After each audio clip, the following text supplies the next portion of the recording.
We interrupt our program to bring you this important message.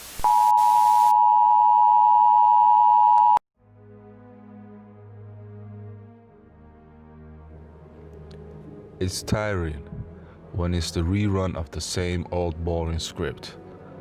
Somali presidential candidates announcing their candidacy simultaneously, yet we are still to see the one candidate who could sell us the Somali dream.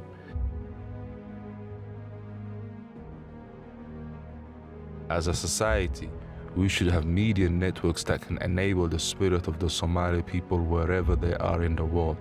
Yet our model is declined continuously by miserable politicians who should not be taking up the huge responsibility of running a country that deserves a break from a never-ending cycle of violence, tragedy, pain, and sorrow, all depressing to the soul and mind of the human being.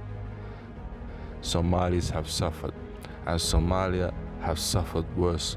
Yet we are not learning from anything, and the pain and suffering is a culture that we have somewhat customized into. So next time, before you beat the drums of a candidate who announces his or her nomination for the commander-in-chief, please find out their track record. Does he or she have a vision? And if they haven't, then what use are they for my people? Very simple, but enough to detest away those who bring us the tragedy and pain and sorrow and misery.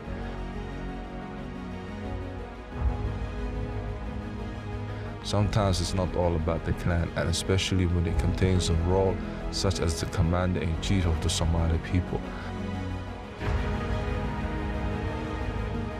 I'm just trying to let you know that the world is bigger than what our childish Somali media throws at us.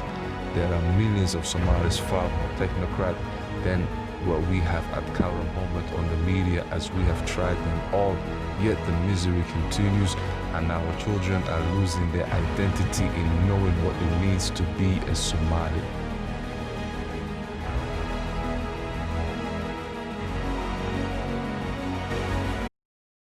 And now back to your regularly scheduled program.